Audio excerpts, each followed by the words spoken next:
शेतकऱ्यांचे पाणी बंद करा, पाणी बंद करा. शेतकऱ्यांचं नुकसान करणाऱ्या सरकारचा धिक्कार असो. शेतकऱ्यांचं नुकसान करणाऱ्या सरकारचा धिक्कार असो. शेतकऱ्यांचं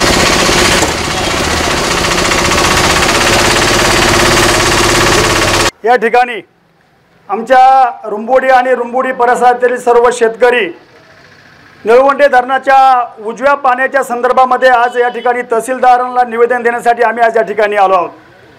मी पण अगोदर पाटबंधारे विभागाला निवेदन दिलं होतं की अपूर्ण कॅनलचं काम असताना तुम्ही पाणी सोडायची घाई का केली, म्हणून मी कायम त्यांच्याशी विचारणा केली होती.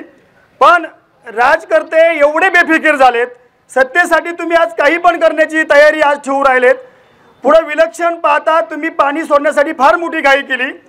पूर्ण कॅनलचं काम अपूर्ण होतं. आम्ही 17 वेळेस विनंती केल्या आणि आज तुम्ही 22 तारखेला पाणी सोडलंय. आमच्या शेतकऱ्यांचं एवढं अतोनात नुकसान झालेलं आहे आणि आमच्या लहान लहान मुलांची शाळासुद्धा त्या ठिकाणी बंद झालेल्या आहेत.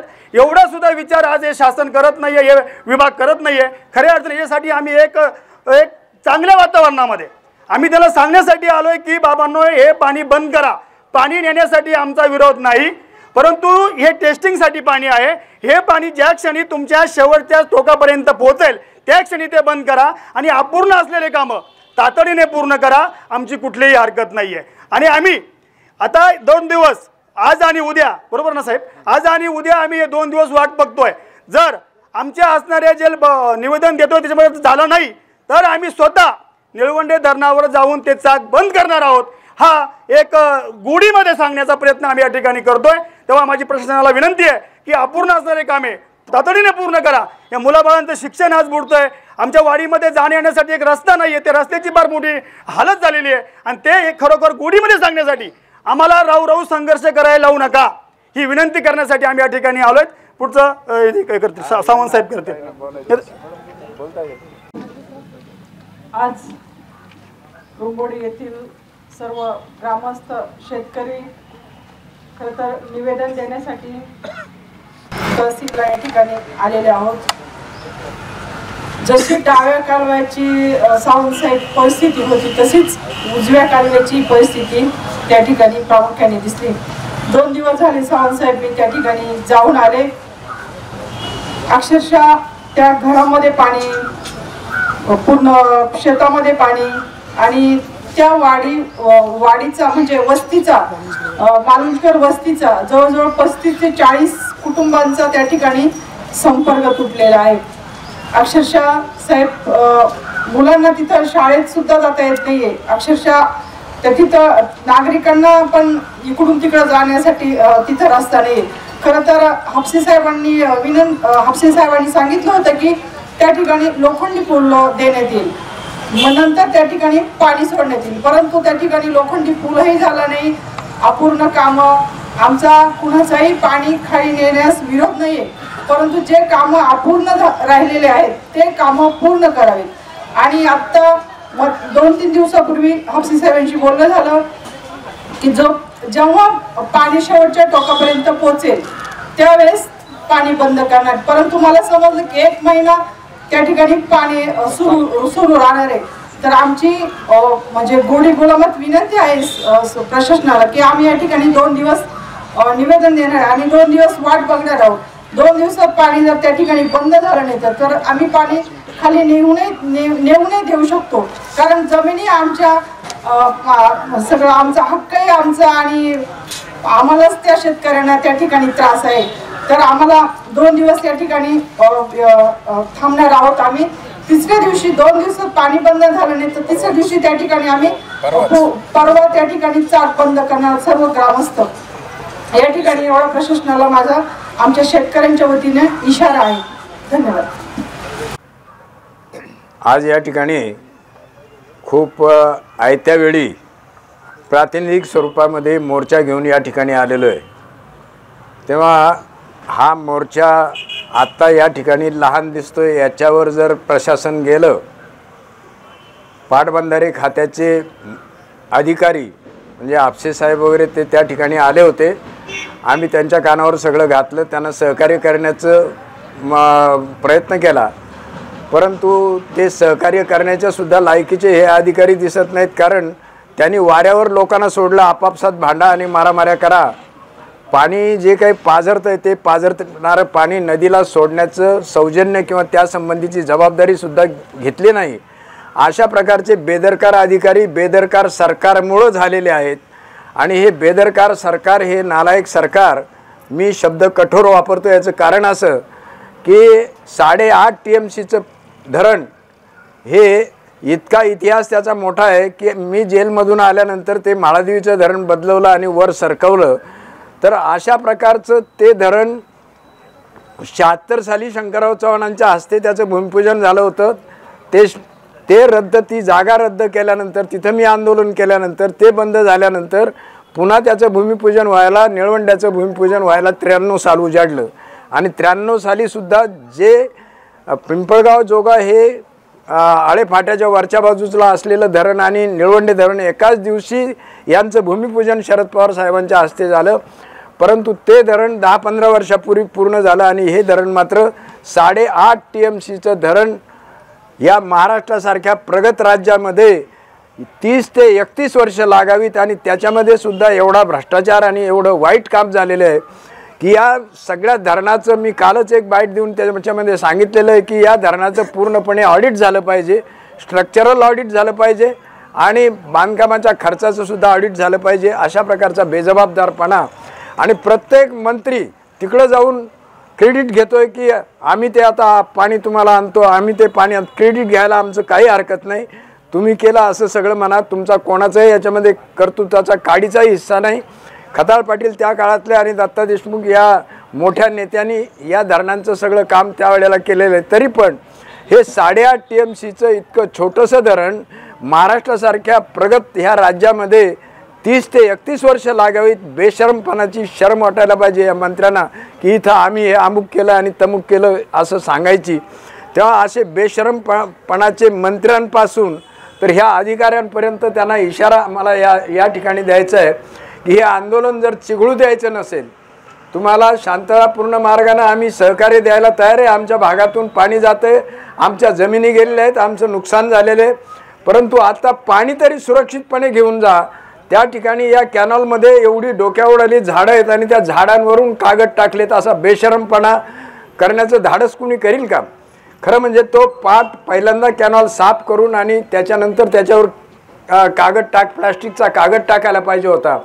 परंतु तशा प्रकारचं काही न करता यांना एवढी घाई झालेली आहे की खालच्या लोकांना फक्त आम्ही पाण्याची जीभ दाखवली की आमच्या पदरामध्ये मतांचा धबधबा पडेल. असल्या मतांच्या धबधब्यासाठी जो काही बेशरमपणा आणि लोकांचं नुकसान करण्याचं धाडस तुम्ही करताय, तर त्या नुकसानीचं अकोले तालुका एकदा जर उठला तर नुकसान करणाऱ्यांचं किती नुकसान करू शकतो हे सुद्धा आम्ही दाखवून देण्याची पात्रता आमच्यामध्ये आहे. तुम्हाला आम्ही हे दाखवून देऊ की तुमचा बेशरमपणा हा सगळ्या ज्या त्या याच्यामध्ये जे मंत्री झालेत त्या मंत्र्यांनी किती पैसे खाल्लेत हे सगळे तुमच्या टिंबमधून वसूल करण्याचा काम सुद्धा आम्ही अकोले तालुक्यात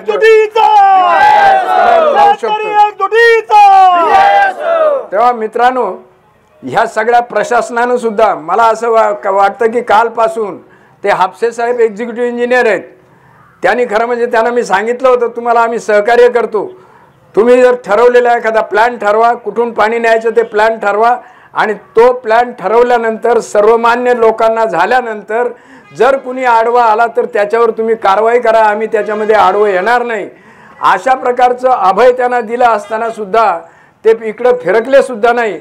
आणि म्हणून आता आम्ही सगळेजण या ठिकाणी आलोय ते तातडीनं प्रातिनिधिक स्वरूपामध्ये इशारा देण्यासाठी आलोय की कुठल्याही परिस्थितीमध्ये या आमच्या म्हणण्याची दखल घेतली नाही तर हे आंदोलन तुम्हाला जर आमची परीक्षाच बघायची असेल किती मोठं होऊ शकतं अकोल्याचं आंदोलन, तर हे मोठं होण्याची वाट जर तुम्हाला बघायची असेल तर ते सुद्धा आम्ही दाखवून द्यायला तयार आहोत. तेव्हा तहसीलदार साहेब आज कुठं गेले असतील तर त्यांना सुद्धा जरा सांगा वॉर्निंग देऊन. कोण आता बदलले त्या जागेवर कोण आलंय? मोरे साहेब. तर हां, तर ते कॅनॉलचं कोण आहे इथं आहे का? हां, ते आलेत. हां, त्यांनी बिचाऱ्यांनी त्यांची लेवल एवढी वरिष्ठ नाही त्यामुळे त्यांनी आमचं म्हणणं ऐकण्याचं सौजन्य दाखवलं वगैरे, ते उभं राहून काहीतरी काम करत होते. परंतु ह्या वरिष्ठांनी हे निर्णय घ्यायला पाहिजेत, वरिष्ठांनी डिसिजन घ्यायला पाहिजेत. त्यांना सांगितलं पोलीस डिपार्टमेंटचे सुद्धा ज्या वेळेला IG जर असेल राज्याचा, IG ज्या पद्धतीचे निर्णय घेऊ शकतो, एखादी दंगल आटोक्यात आणायची असो किंवा हे असो, तर ते त्या दर्जाची अपेक्षा इथल्या PI कडून करता येणार नाही. आणि म्हणून कठोर निर्णय घ्यायचा असेल तर जास्तीत जास्त वरिष्ठ अधिकाऱ्यांनी याच्यामध्ये लक्ष दिलं पाहिजे. यांच्यामध्ये हिंमत नसेल तर सुपरिटेंडिंग इंजिनियरच्या याच्यावर त्यांनी कानावर घातलं पाहिजे की लोक आता आम्हाला ऐकत नाहीत आणि मग आता आम्हाला निर्णय घेण्यासाठी तुम्ही काहीतरी मार्गदर्शन करा आणि कठोर निर्णय घेण्याचं मार्गदर्शन करा, असं त्यांनी सांगायला पाहिजे होतं. पण त्यांनी कॉन्टॅक्टसुद्धा केला नाही. माझ्याशी सुद्धा आपसे साहेबांनी कॉन्टॅक्ट केलं नाही. मी त्यांचं पण कौतुक केलं. त्याचं कारण असं की एका ठिकाणी हा कॅनॉल फुटायला लागला होता. आपला कंडक्टर आहे का इथं? हां तर त्यांचं जर ते फुटलं असतं तर त्या ठिकाणी 50 एकर जमीन अशी धुवून गेली असती वाहून. अशा प्रकारचं संकट त्यांनी टाळलं. परंतु ते टाळलं असताना आम्ही जे काही म्हणतोय की शेतकऱ्यांच्या आज जर समजा एका आठवड्यामध्ये इतकं मोठ्या प्रमाणात पाणी त्या कॅनॉलमधून बाहेर निघाले तर तुम्ही 1.5 महिना पाणी ठेवणार आहात. या 1.5 महिन्यामध्ये शेतकऱ्यांचं पूर्णपणे वाटोळं होऊन जाईल. आणि अशा प्रकारचं वाटोळं होऊन जाईपर्यंत उघड्या डोळ्याने आम्ही शेतकऱ्यांचं नुकसान पाहणं हे अकोले तालुक्यानं कधी केलेलं नाही. अकोले तालुका इतका शंड नाही. आणि म्हणून अकोले तालुक्याचं पाणी बघायचं तुमच्या डोक्यात असेल आणि तोपर्यंत दुर्लक्ष करायचं असेल तर कुठल्याही परिस्थितीमध्ये परवा त्या ठिकाणी आमच्यावर गोळ्या घातल्या तरी चालतील. पण परवाच्या दिवशी आम्ही धरणाचं पाणी बंद केल्याशिवाय राहणार नाही. कुठल्याही परिस्थितीमध्ये परवाच्या दिवशी तुमच्या धरणातलं पाणी बाहेर येणार नाही. पण तुम्ही तत्पूर्वी जर ते पाणी नदीला पाझरणारं पाणी सोडण्याची व्यवस्था कणखरपणे करण्याचा निर्णय करणार असाल तर त्या बाबतीमध्ये सुद्धा आम्ही म्हणणार नाही की तुम्ही व्यवस्था केल्यानंतर सुद्धा आम्ही पाणी बंद करतो. पण ते जर करणार नसाल तर परवाच्या दिवशी धरणातून एक थेंब पाणी येणार नाही. याचं तुम्ही निश्चितपणे गाठ बांधून ठेवा. असा प्रकारचा इशारा मी पाटबंधारे खातं त्याचे जे कोणी मंत्री संत्री असतील त्यांच्यापर्यंत पोचवा आमचा हा निरोप. आणि जर तो केलं नाही तर आमच्या हातामध्ये इथं काय करायचं ते आम्ही त्यांना धुंडीत बसणार नाही. मंत्र्याला आम्ही चोंबाळायला जाणार नाही मुंबईला किंवा त्यांना फोन बिन करणार नाही. हे काम तुमच्या प्रशासनाचं आहे की अशा प्रकारचं लोकांची तक्रार आहे. आम्हाला आता निश्चितपणाने डिसिजन घेण्याचं आवश्यकता आहे. तेव्हा तो डिसिजन ह्या वरिष्ठ अधिकाऱ्यांनी इथल्या जर घेता येत नसेल तर सुपरिटेंडिंग इंजिनियरला त्यांच्या वरच्या अधिकाऱ्यांना बोलवा, त्यांना हे करा. माझं तर मत आहे की AC सुपरिटेंडिंग इंजिनियर साहेबांना यांची जर हिंमत नसेल तर सुपरिटेंडिंग इंजिनियर साहेबांना आजच्या आज तिथं जागेवर बोलवा. आम्ही त्यांच्याबरोबर चर्चा करतो, सकारात्मक चर्चा करतो, तुम्हाला मार्ग दाखवण्याचे सुद्धा काही हे करतो. परंतु अशी जर समजा शेतकऱ्यांची नुकसान भरपाई देण्यापासून सर्व प्रश्नांची चर्चा शेतकऱ्यांबरोबर जर करणार नसाल तर तुमचं धरणाचं पाणी एक थेंबसुद्धा बाहेर जाणार नाही. जोपर्यंत कुठल्याही परिस्थितीमध्ये त्या दोन्ही बाजूच्या जे धरणाच्या ज्या कॅनॉल आहेत या कॅनॉलमध्ये जिथं जिथं पाणी पाझरण्याचा अनुभव आला आहे त्या दोन्ही बाजूचं जेवढं क्षेत्र तुम्ही आस्तरीकरण किंवा ते कॉन्क्रिटीकरण करण्याचं घेतलेलं आहे तेवढ्या लांबीचं कॉन्क्रिटीकरण झाल्याशिवाय निळवंडे धरणामधून पाण्याचा थेंबसुद्धा दोन्ही कॅनॉलमधून आम्ही जाऊ देणार नाही. अशा प्रकारचा इशारा देतो. त्याची दखल तहसीलदार, तुम्ही आता नायब तहसीलदार असले तरी तहसीलदार आल्यानंतर त्यांना याची तीव्रता सांगा आणि त्या तीव्रतेनुसार जर ते करणार नसतील तर हे आंदोलन चिघळेल. आणि ते चिघळू द्यायचं नसेल तर तुम्ही याच्यावर काहीतरी वरिष्ठ इरिगेशन खात्याच्या सुद्धा वरिष्ठांना तुम्ही जोरदारपणे इशारा द्या. अशा प्रकारची मी तुम्हाला सगळ्यांना आमची प्रातिनिधिक स्वरूपाचं म्हणणं मांडतो आणि थांबतो. धन्यवाद. नेमकं डेप्युटी इंजिनियर दिसत नाही.